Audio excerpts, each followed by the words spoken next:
നമസ്കാരം.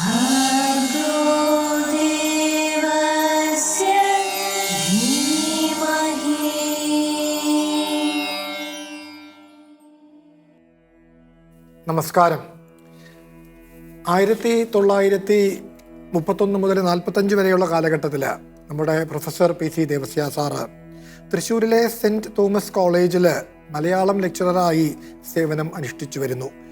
അന്ന് മദ്രാസ് സർവകലാശാലയുടെ കീഴിലായിരുന്ന ആ കോളേജിൽ ഒരു സർവകലാശാല എക്സ്റ്റൻഷൻ ലെക്ചേഴ്സ് എന്ന പേരിൽ ഒരു പ്രഭാഷണ പരമ്പര നടത്തിയിരുന്നു. അത്രേ വിദഗ്ധരായ ആളുകളെ കൊണ്ട് അതാത് മേഖലകളിൽ പ്രസംഗങ്ങൾ നടത്തുക എന്ന ഒരു സംഗതിയാണ് അവിടെ അരങ്ങേറിയത്. ദേവസ്യ സാറിന് ഒരു ദിവസം ദേവസ്യ സാറിൻ്റെ ഊഴമായിരുന്നു. കിട്ടിയ വിഷയം സാഹിത്യവുമായി ബന്ധപ്പെട്ടതല്ല, പിന്നെയോ ചിത്രകലയുമായി ബന്ധപ്പെട്ടതായിരുന്നു.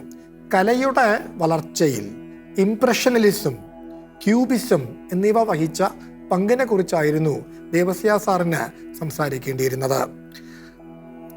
സ്വതവേ കടുപ്പമേറിയ ഒരു വിഷയമായിരുന്നു അത്രേ അത്.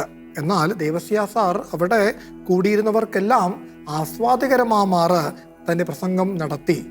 ഈ വിവരം നമ്മൾ വായിക്കുന്നത് ദേവസ്യ സാറിൻ്റെ 1ാമത്തെ ചരമവാർഷിക ദിനത്തിൽ പുറത്തിറക്കിയ ദേവസ്മൃതി എന്ന പേരായ സ്മരണികയിൽ CP ആൻ്റണി എന്ന ഒരാൾ എഴുതിയ ഒരു അനുസ്മരണം എന്ന ലേഖനത്തിലാണ്.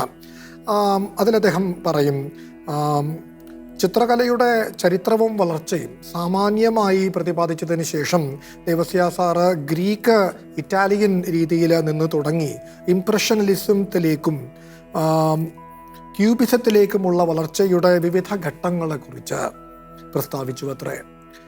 വർണ്ണചിത്രങ്ങളുടെ സഹായത്തോടു കൂടിയായിരുന്നു അത്രേ അത് അദ്ദേഹം ചെയ്തത്. കൂടാതെ പാബ്ലോ പിക്കാസോയുടെയും പ്രസിദ്ധനായ സ്പാനിഷ് പെയിൻറ്ററായ പാബ്ലോ പിക്കാസോയുടെയും പ്രസിദ്ധനായ ഫ്രഞ്ച് പെയിൻറ്ററായ ജോർജ് ബ്രാക്കിൻ്റെയും ജീവചരിത്രങ്ങളും കൂടി അദ്ദേഹം കൂട്ടത്തിൽ വിവരിച്ചു കൊടുത്തു. അപ്പോൾ സദസ്സ് ഒന്നടങ്കം ആദ്യന്തം ആ പ്രസംഗം ശ്രദ്ധയോടെ വീക്ഷിച്ചുവത്രേ. അന്ന് ദേവസ്യ സാറിൽ കണ്ടത് ഒരു കവിയെ അല്ല, ഒരു ചിത്രകാരനെയാണ് എന്ന് എഴുതിക്കൊണ്ടാണ് അദ്ദേഹം തൻ്റെ ലേഖനത്തിൽ ഈ കുറിപ്പ് അവസാനിപ്പിക്കുന്നത്. അതെ, നമുക്കറിയാം, കവി എന്ന വിശേഷണത്തിന് പുറമെ ഒട്ടേറെ വിശേഷണങ്ങൾക്ക് അർഹനായ പ്രൊഫസർ PC ദേവസ്യയുടെ മൗലിക കൃതിയായ ക്രിസ്തു ഭാഗവതമാണ് നാം ഇപ്പോൾ ഇവിടെ ചർച്ച ചെയ്തുകൊണ്ടിരിക്കുന്നത്. ഗുഡ്നസ് TVയിലെ എല്ലാ മാന്യ പ്രേക്ഷകരെയും ഞങ്ങൾ ഭർഗോ ദേവസ്യ ധീമഹി എന്ന് പേരിട്ട് വിളിക്കുന്ന ക്രിസ്തു ഭാഗവത ചർച്ചയുടെ ഇന്നത്തെ എപ്പിസോഡിലേക്ക് ഹാർദമായി സ്വാഗതം ചെയ്തുകൊള്ളുന്നു. എന്നത്തെയും പോലെ ഇന്നും നമുക്കൊപ്പം സണ്ണിയച്ചനുണ്ട്. പ്രൊഫസർ PC ദേവസ്യ സാറിൻ്റെ നേരിട്ടുള്ള ശിഷ്യനും സുഹൃത്തും സംസ്കൃത ഭാഷാ സ്നേഹിയും കാഞ്ഞിരപ്പള്ളി രൂപതാംഗവും എൻ്റെ മാന്യ സുഹൃത്തുമായ സണ്ണി കുരുവിള മണിയാക്കുപാറ എന്ന സണ്ണിയച്ചനെ ഹാർദമായി സ്വാഗതം ചെയ്തുകൊള്ളുന്നു. ക്രിസ്തു ഭാഗവതത്തിലെ തിരഞ്ഞെടുത്ത ശ്ലോകങ്ങൾ ഗാനാത്മകമായി പാടിത്തരാൻ ഗവേഷണ വിദ്യാർത്ഥിയായ കാവ്യ വിനോദ് നമുക്കൊപ്പമുണ്ട്. കാവ്യയെയും ഇന്നത്തെ എപ്പിസോഡിലേക്ക് ഹാർദമായി സ്വാഗതം ചെയ്തുകൊള്ളുന്നു.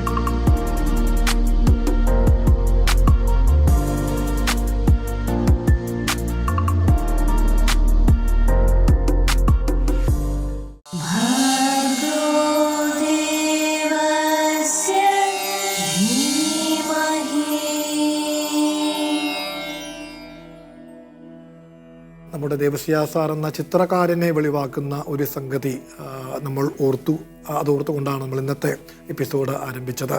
അതിവിടെ നിൽക്കട്ടെ. നമ്മളിപ്പോൾ ഈ എപ്പിസോഡിൽ നമ്മൾ ചർച്ചയ്ക്ക് വിധേയമാക്കാൻ ഉദ്ദേശിക്കുന്നത് നമ്മുടെ ബൈബിളിൻ്റെ തന്നെ കാതലെന്നോ സാരസർവസ്വമെന്നോ ക്രിസ്തു ഭാഗവതത്തിലെ സാരസർവസ്വമെന്നോ വിളിക്കാവുന്ന ഗിരിപ്രഭാഷണത്തിലെ ഏതാനും ശ്ലോകങ്ങളാണ്. അപ്പോൾ നമ്മൾ കഴിഞ്ഞൊരു എപ്പിസോഡിൽ നമ്മൾ അതിലെ അഷ്ടസൗഭാഗ്യങ്ങളെക്കുറിച്ച് നമ്മൾ ചർച്ച ചെയ്തിരുന്നു. പ്രേക്ഷകർ ഓർക്കുമല്ലോ. ഇന്ന് നമുക്ക് നേരിട്ട് ഗിരിപ്രഭാഷണത്തിലേക്ക് നമ്മൾ കടക്കുകയാണ്.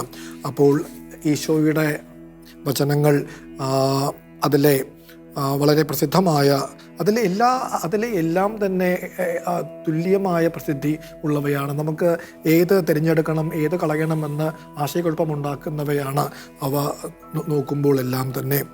നമ്മളിന്ന് ചർച്ചയ്ക്ക് വിധേയമാക്കുന്ന ശ്ലോകം ആയാതോഹം ചേതുമാദ്യാം വ്യവസ്ഥാം, ഒരു പ്രസിദ്ധമായ വചനങ്ങളാണല്ലോ. തുടക്കത്തിൽ ഈശോ പറയും, ഞാനിവിടെ വന്നിരിക്കുന്നത് തകർക്കുവാനല്ല, നിവർത്തിക്കുവാനാണ്, അത് പൂർത്തീകരിക്കുവാനാണ്, നശിപ്പിക്കുവാനല്ല എന്ന് പറയുന്ന പ്രസിദ്ധമായ വാക്കുകളുണ്ടല്ലോ. അത് വെളിവാക്കുന്ന ശ്ലോകം. അപ്പോൾ ഒന്നുകൂടി ആവർത്തിക്കട്ടെ. അച്ഛൻ അന്ന് പറഞ്ഞു, ഒരു കൈയടക്കത്തോടു കൂടിയാണ് ദേവസ്യ സാറ് ഈ ഗിരിപ്രഭാഷണത്തിലെ ഓരോ വചനത്തെയും അദ്ദേഹം സമീപിച്ചിരിക്കുന്നത്. ഒരു വിവർത്തനമാണ് നമ്മളിവിടെ കാണുന്നത്. ഒരു മനോഹരമായ സംസ്കൃത വിവർത്തനമാണ് നമ്മൾ ഇതിലുടനീളം കാണുന്നത്. ആയാതോഹം എന്ന് ആരംഭിക്കുന്ന ശ്ലോകം നമുക്കായി കാവ്യ ആലപിച്ചു തരും. അതിനുശേഷം നമുക്ക് അതിനെക്കുറിച്ച് ചർച്ച ചെയ്യാം. ആയാതോഹം ചേതുമാദ്യാം വ്യവസ്ഥാം സിദ്ധാനാമിത്യാത്മനാനോ മനുധ്വം കിം ത്വേതസ്യാഃ പൂരണായാഗതോഹം യുഷ്മാൻ വത്സാഃ സത്യമേതദ് ബ്രവീമി. ഇതൊന്ന് വിശദമാക്കാം. ആയാതഃ അഹം ചേത്തും ആദ്യാം വ്യവസ്ഥാം സിദ്ധാനാം ഇതി ആത്മന ന മനുധ്വം, അതാണ് നോ മനുധ്വം എന്നാകുന്നത്. കിന്തു ഏതസ്യാഃ പൂരണായ ആഗതഃ അഹം യുഷ്മാൻ വത്സാഃ സത്യം ഏതത് ബ്രവീമി. ഒരു ഗാംഭീര്യം തോന്നുന്നുണ്ട് ഈ വചനങ്ങൾ വായിക്കുമ്പോൾ. അതേ ഗാംഭീര്യത്തോടു കൂടിയാവണം ഈശോയും ഈ വാക്കുകൾ പറഞ്ഞിരിക്കുന്നത്, അല്ലേ? തീർച്ചയായിട്ടും. ഇത് നമ്മൾ ചിന്തിക്കുമ്പോഴത്തേനും വളരെ അർത്ഥപൂർണമായിട്ടുള്ള ഒരു പ്രസ്താവനയാണ് ഇതിൻ്റെ അകത്ത് കാണുന്നത്. അതായത് ഞാൻ പഴയ വ്യവസ്ഥയെ തകിടം മറിക്കാൻ വന്നിരിക്കുകയല്ല, പൂർത്തിയാക്കാൻ വന്നിരിക്കുന്ന ആ വാക്ക് വളരെ നമ്മൾ ശ്രദ്ധിക്കേണ്ട വാക്ക്, അർത്ഥഗർഭമാണ്. കാരണം ഈ ദേവാലയത്തിൽ ഉണ്ണിയെ കാഴ്ചവെച്ചപ്പോൾ തന്നെ പറഞ്ഞു, ഈ ശിശു ഒത്തിരി പേർക്ക് ഒരു എന്നാ പറയുന്നത് സൈൻ ഓഫ് കോൺട്രഡിക്ഷൻ ആകും എന്ന് പറഞ്ഞു കഴിഞ്ഞാൽ ഒത്തിരി പേർ ഉതപ്പുണ്ടാക്കുന്ന ഒരു വ്യക്തിയാകും എന്ന് പറഞ്ഞു. അപ്പം ആ ഉതപ്പെന്ന് പറയുന്നത് ശരിക്കും പറഞ്ഞു കഴിഞ്ഞാൽ നല്ല ഉതപ്പാണ്. അതായത് ഈ പൂർണ്ണമാക്കുക എന്ന് പറയുമ്പം ഈ ഇപ്പോഴത്തെ വ്യവസ്ഥയിൽ നിന്നുള്ളൊരു കുതിച്ചുചാട്ടമാണ് വസ്തുത. അതുകൊണ്ട് ഈ പ്രസ്താവന വളരെ ശരിയാണ്. സാർ ഇതിനെക്കുറിച്ച് തന്നെ കൂട്ടിച്ചേർക്കുന്നു. അതെ, അതൊന്ന് വിശദമാക്കിയാൽ, ആ ശ്ലോകമൊന്ന് വിശദമാക്കിയാൽ, സിദ്ധാനാം ആദ്യാം വ്യവസ്ഥാം ചേത്തും അഹം ആയാതഃ ഇതി ആത്മനാ ന മനുധ്വം. നിങ്ങൾ വിചാരിക്കേണ്ട എന്ന് പറയുന്നു. നിങ്ങൾ മനസ്സുകൊണ്ട് നിങ്ങൾ മനസ്സിൽ കരുതരുത് എന്തെന്ന്. അതായത് ഈ പ്രവാചകന്മാരുടെ പഴയ വ്യവസ്ഥിതി തകർക്കുവാനായിട്ടാണ് ഞാൻ വന്നിരിക്കുന്നത് എന്ന് നിങ്ങൾ വിചാരിച്ചു പോകരുത് എന്ന് മുന്നേ കാലേ കൂട്ടി അദ്ദേഹം പറയുന്നു. തുടർന്ന് പറയുന്നു, കിന്തു പ്രത്യുത ഏതസ്യാഹ പൂരണായ ആഗതഃ, ഞാനിത് നിവർത്തിക്കാൻ വന്നവനാണ്, ഞാനിതിൻ്റെ ഒരു പൂരണത്തിനായിട്ടാണ് വന്നിരിക്കുന്നത്, അത് കൂട്ടിച്ചേർക്കുവാനാണ് ഞാൻ വന്നിരിക്കുന്നത് എന്ന അവിടെ ഒരു വിനയം കൂടി കാണാമെന്ന് തോന്നുന്നു, അല്ലേ? തീർച്ചയായിട്ടും അത് വലിയൊരു വിനയവും അതുപോലെ ഒരു സത്യവുമാണ്. പഴയ നിയമത്തിലാണെങ്കിലും സഹോദര സ്നേഹം എല്ലാം പറയുന്നുണ്ട്. പക്ഷെ അത് പൂർത്തിയാക്കുമ്പോഴേക്കും ക്രിസ്തു എന്തെല്ലാം കാര്യങ്ങളാണ് പറയുന്നത്. മൂഢാന്ന് വിളിച്ചാൽ അത് ശരിയാകുകയല്ല, അതൊക്കെ നമ്മൾ ഇനി കാണാനിരിക്കുന്നേ ഉള്ളൂ. അതിന്റെ എങ്ങനെയാണ് അത് പൂർത്തീകരിച്ചിരിക്കുന്നത് പിന്നീടുള്ള ശ്ലോകങ്ങൾ നമുക്ക് കാണാനായിട്ട് സാധിക്കും. അതെ, അപ്പോൾ ഞാനിത് ഒന്നും തകർക്കുന്നില്ല, ഒന്നിനെയും നിഷേധിക്കുന്നില്ല, അതിനോട് കൂട്ടിച്ചേർക്കുകയാണ്, അത് പൂർത്തിയാക്കുകയാണ്. അപ്പോൾ അവിടെ ഒരു പൂരണമാണ് അദ്ദേഹം അത് മുന്നേ പറഞ്ഞു വെച്ചുകൊണ്ടാണ് അദ്ദേഹം തൻ്റെ പ്രഭാഷണത്തിലേക്ക് കടക്കുന്നത്. കൃത്യമായിട്ട് പറയാം, ബ്രിങ്ങിങ് ടു പെർഫെക്ഷൻ, പൂർണ്ണതയിലേക്കുള്ള കൊണ്ടുവരലാണ്. തീർച്ചയായും. ഇപ്പോൾ യുഷ്മാൻ വത്സാഹ സത്യമേതത് ബ്രവീമി എന്ന വത്സാഹ എന്ന കുഞ്ഞുങ്ങളെ എന്നാണ് വിളിക്കുന്നത്. അവിടെ ഈശോയ്ക്ക് ചുറ്റും ഈശോയുടെ ശിഷ്യന്മാരുണ്ട്, ജനാവലി അവിടെ ചൂഴ്ന്നിരിപ്പുണ്ട്. എല്ലാവരോടുമായി പറയുന്ന ഒരു സംബോധന ആകണം, വത്സാഹ കുഞ്ഞുങ്ങളെ. അതിന് വേറൊരു രസകരമായൊരു വശവും കൂടിയുണ്ട്. ഈ ക്രിസ്തുവിനെ പലപ്പോഴും ചിത്രീകരിക്കുമ്പോൾ ഒരു 47 വയസ്സ് അല്ലെങ്കിൽ 57 വയസ്സൊക്കെയുള്ള ഒരു പ്രായമാണ് കൊടുക്കുന്നത്. വാസ്തവത്തിൽ നമ്മൾ ചിന്തിച്ചാൽ വളരെ ചെറുപ്രായക്കാരാണ്. 33 വയസ്സിലാണ് മരിച്ചുപോയി. അപ്പോൾ ഇത് നടത്തുമ്പോഴേക്കും 31 അല്ല 32 വയസ്സേ ഉള്ളൂ. അപ്പോൾ 32 വയസ്സുള്ള ചെറുപ്രായക്കാരനാണ് മറ്റുള്ളവരോട് പറയുന്നത്. വത്സ എന്ന് പറയുമ്പോൾ അത്രയ്ക്കുള്ള ആധ്യാത്മികമായിട്ടുള്ള ഒരു വാർദ്ധക്യമാണെന്ന് നമുക്ക് പറയാം. അതെ അതെ അതെ അതെ അതെ അതെ. നമ്മൾ ഈ ജ്ഞാനവൃദ്ധൻ എന്നുള്ള രീതിയിലല്ല, പ്രായം കൊണ്ട് 33 വയസ്സേ, പ്രായം കൊണ്ടല്ല, ജ്ഞാനം കൊണ്ടാണ് എന്നത്.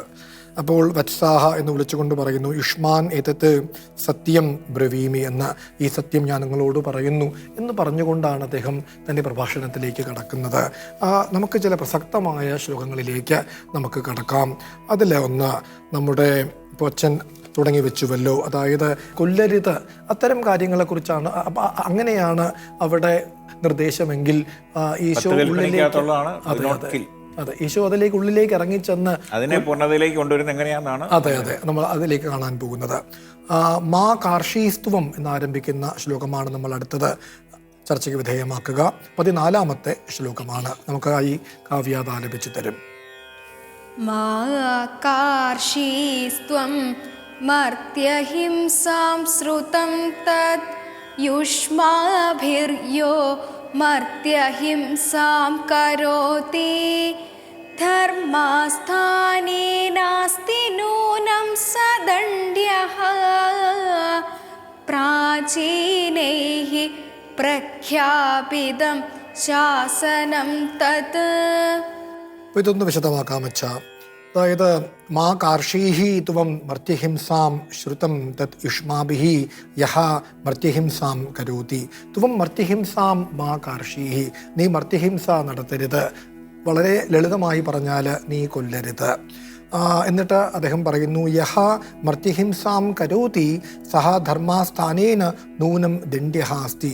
ഏതൊരുവൻ മർത്യഹിംസ നടത്തുന്നുവോ, ഏതൊരുവൻ കൊല്ലുന്നുവോ അയാൾ നീതിപീഠത്താൽ തീർച്ചയായും ശിക്ഷാർഹനാണ്.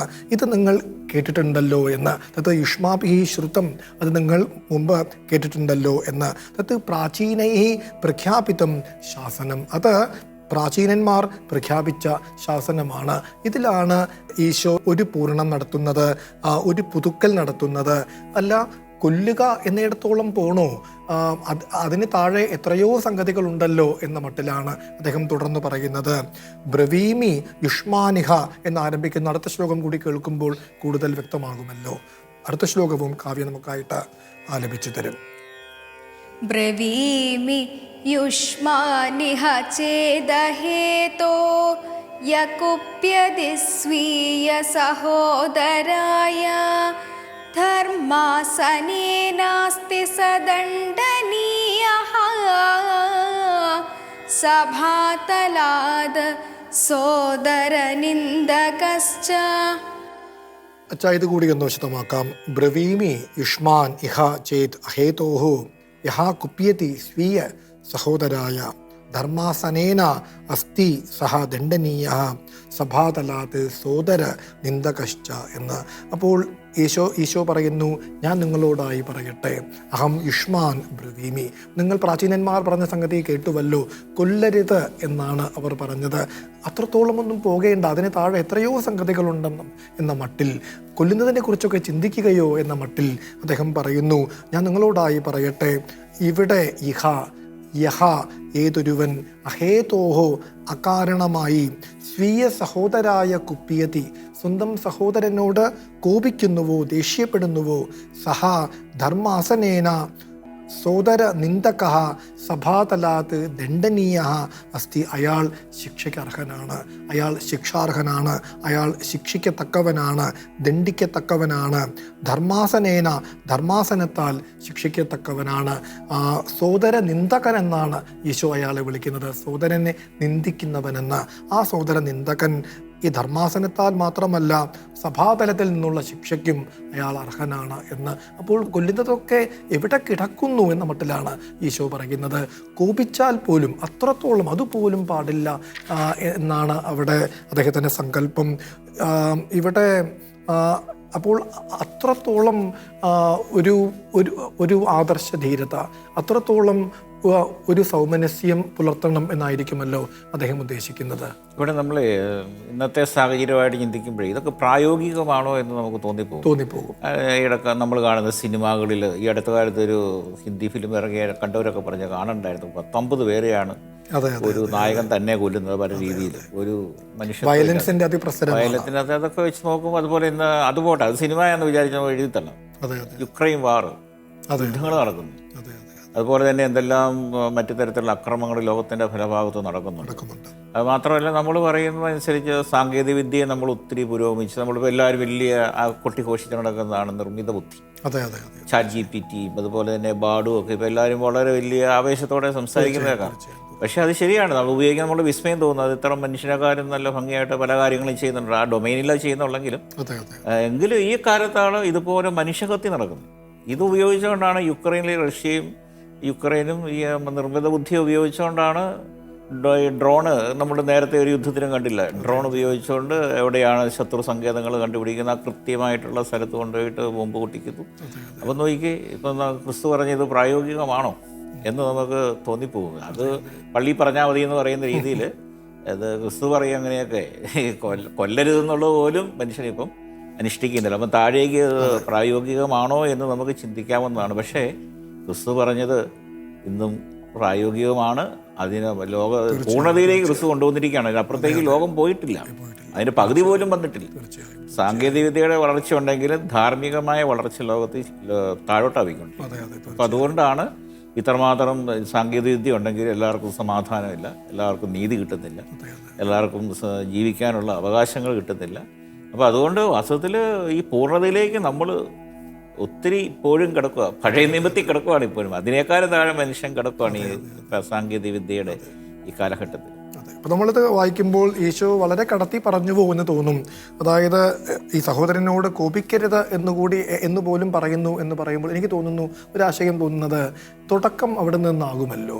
ഈ കൊലപാതകത്തിലൊക്കെ ചെന്ന് അവസാനിക്കുന്നതിൻ്റെ തുടക്കം ഇന്ന് നോക്കിയാലും അവനെന്നെ തുറിച്ചു നോക്കി എന്നിടത്തോളം നിസ്സാരമായി തള്ളിക്കളയേണ്ട സംഗതികളാണ് ഒരു കൊലപാതകത്തിൽ ചെന്ന് കലാശിക്കുന്നത്. പത്രവാർത്തകളൊക്കെ അത് നമുക്ക് സാക്ഷ്യങ്ങളാണ്. സോഷ്യൽ മീഡിയ ഇപ്പം എത്രമാത്രം വിഷം തുപ്പുന്ന ഒരു സ്ഥലമായി തീർന്നിരിക്കുകയാണ്. അപ്പോൾ അതും ക്രിസ്തു ജീവിച്ചിരുന്ന ഈ കാലഘട്ടത്തിനാണ് അത് കൃത്യമായിട്ട് എടുത്ത് പറഞ്ഞു തന്നെയായിരുന്നു. ഇങ്ങനെ എന്തെങ്കിലും ദേഷ്യം വന്നാൽ ഉടനെ പോയിട്ട് സോഷ്യൽ മീഡിയയിലോട്ട് പോയിട്ട് ആളെ സോഷ്യൽ ഡെത്ത് നടത്തുക, സോഷ്യൽ മർഡറാണത്. അതൊക്കെ ഇതിലൂടെ കുട്ടി വായിക്കുമ്പോൾ നമ്മൾ എന്തെങ്കിലും പുറകെ കിടക്കുന്നു എന്നുള്ള ചിന്ത നമുക്ക് കൊണ്ടുവരുന്നു. അപ്പോൾ നിങ്ങളൊരു തുടക്കം പോലും കുറിക്കരുത് എന്നല്ലേ ഉദ്ദേശിക്കുന്നത്? നിങ്ങൾ ഈ ഇത്തരം സംഗതികൾ അത് തുടങ്ങിപ്പോലും വെക്കരുത്. ഈ കോപമൊക്കെ തുടക്കമാണ്, കൊലപാതകത്തിൽ ചെന്നേ അവസാനിക്കൂ എന്നൊരു താക്കീതാണ് നൽകുന്നത്. അപ്പോൾ കൊലപാതകം അല്ലെങ്കിലും ജീവന്റെ അത്രമാത്രം ഒരു നാശം അവിടെ സംഭവിക്കുന്നുണ്ട് അല്ലേ? നമ്മുടെ ഒരാളെ കുറിച്ച് മോശമായിട്ട് പറയുമ്പോൾ അവനിലെ ജീവനെയാണ് നമ്മൾ എടുക്കുന്നത്, ഒന്നില്ലേ പോലും ആത്മാവിനെയാണ്. അതെ അതെ. നമുക്ക് ഒരു 2 വരി കൂടി വായിക്കുമ്പോൾ ഇതിൻ്റെ ആശയം പൂർത്തിയാകും. 2 വരി കൂടി, അടുത്ത ശ്ലോകത്തിലെ 2 വരി കൂടി കാവ്യ നമുക്കായിട്ട് വായിച്ചു തരും. ഇതുമായി ബന്ധപ്പെട്ട 2 വരികളാണ്. മൂഢസ്ത്വമേവം സഹജം ബ്രവീത്യഃ സശാസനീയോ നരകേ ഹുതാശനേ. അതെ അച്ഛാ, ഇതുമായി ബന്ധപ്പെട്ട് തന്നെയാണ്. യഹ ഏതൊരുവൻ, ത്വം മൂഢഃ നീ മൂഢനാണ്, ഇതി സഹജം ബ്രവീതി സഹജനോട് പറയുന്നു. സഹജൻ എന്ന പദമാണ് ദേവസ്യ സാറ് പ്രയോഗിച്ചിരിക്കുന്നത് സഹോദരനെ കുറിക്കുവാൻ. സഹജൻ ഒപ്പം ജനിച്ചവൻ എന്നർത്ഥത്തിൽ, കൂടപ്പിറപ്പ് എന്നാണല്ലോ മലയാളം. അപ്പോൾ ഏതൊരുവൻ നീ മൂഢനാണ് എന്ന് കൂടപ്പിറപ്പിനോട് പറയുന്നുവോ, സഹ നരകേ ഹുതാശനെ ശാസനീയ. വീണ്ടും കടത്തി പറയുകയാണ്, അവൻ ഈ നരക അഗ്നിയിൽ ശിക്ഷിക്കപ്പെടുമെന്ന്. അപ്പോൾ ഇവിടെയും നമുക്ക് തോന്നും ഈശോ കടത്തി പറയുകയാണ് എന്ന്. മൂഢ എന്ന് വിളിച്ചാൽ അങ്ങനെ ഈ സഹോദരനെ മൂഢ എന്ന് വിളിക്കുന്നവൻ നരകാഗ്നിയിൽ ശിക്ഷിക്കപ്പെടും എന്ന് പറയുമ്പോൾ അവിടെ ഒന്നുകൂടി കടത്തി പറയുകയല്ലേ എന്ന് തോന്നും. ഞാൻ എൻ്റെ ആശയം വീണ്ടും ആവർത്തിക്കട്ടെ. ഇന്നത്തെ കൊലപാതകം പോലെയുള്ള കുറ്റകൃത്യങ്ങളുടെ മൂലം തേടി ചെന്നാൽ നമ്മൾ ചിലപ്പോൾ തിരിച്ചു പോകും. അവനെന്നെ തുറിച്ചു നോക്കി എന്നിടത്തോളം നിസ്സാരമായ സംഗതികളാണ് പാതകങ്ങളിൽ ചെന്ന് അവസാനിക്കുന്നത്. അപ്പോൾ മുളയിലെ നുള്ളിക്കളയുക എന്ന ഒരു സംഗതി കൂടി യേശുദേവൻ ഇതിൽ ഉൾച്ചേർത്തിരിക്കണം. കാരണം തുടക്കം അവിടെ നിന്നൊക്കെ ആകും, മൂഢ എന്ന വിളിയിൽ നിന്നൊക്കെ ആകും, ഒരു ദേഷ്യപ്പെടലിൽ നിന്നാകും അവസാനം അതും സഹോദരനെ കുറിച്ചാണ് പറയുന്നത്.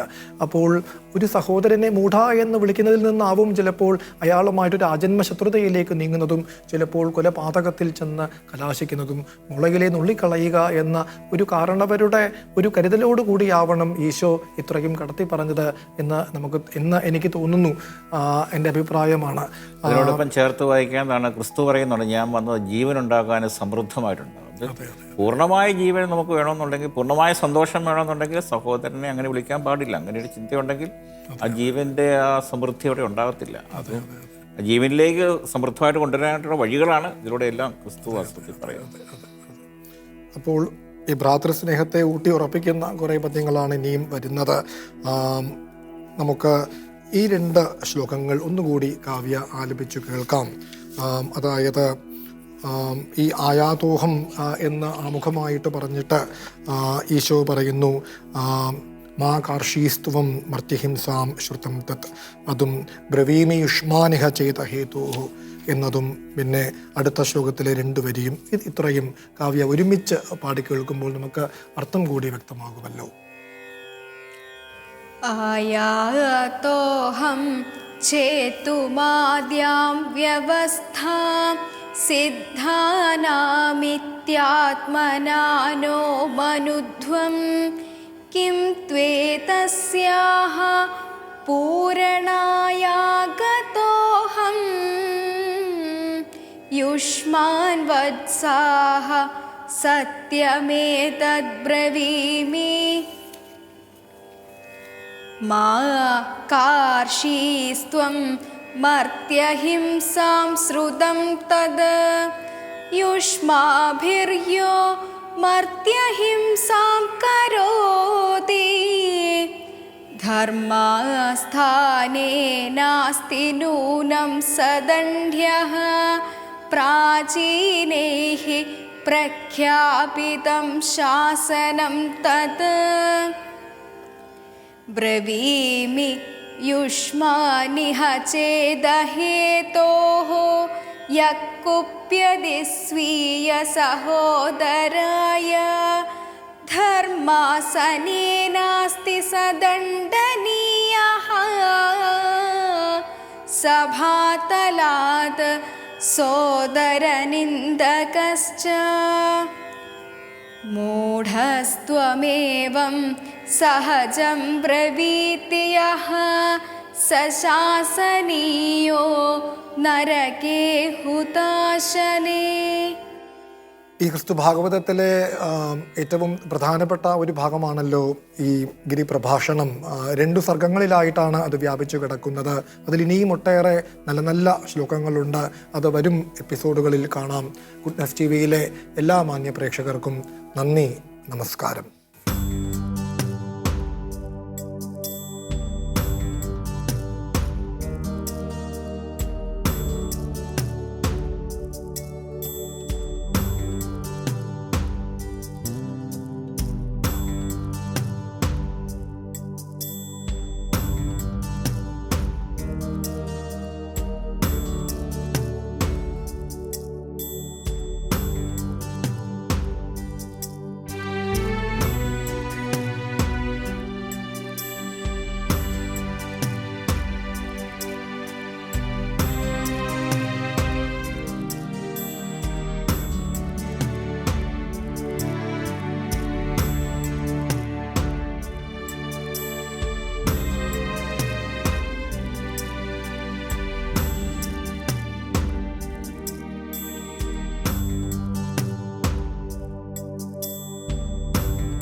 ഈ പ്രോഗ്രാമിനെ കുറിച്ചുള്ള നിങ്ങളുടെ അഭിപ്രായങ്ങളും നിർദ്ദേശങ്ങളും വാട്സാപ്പിലൂടെ ഞങ്ങളെ അറിയിക്കുക.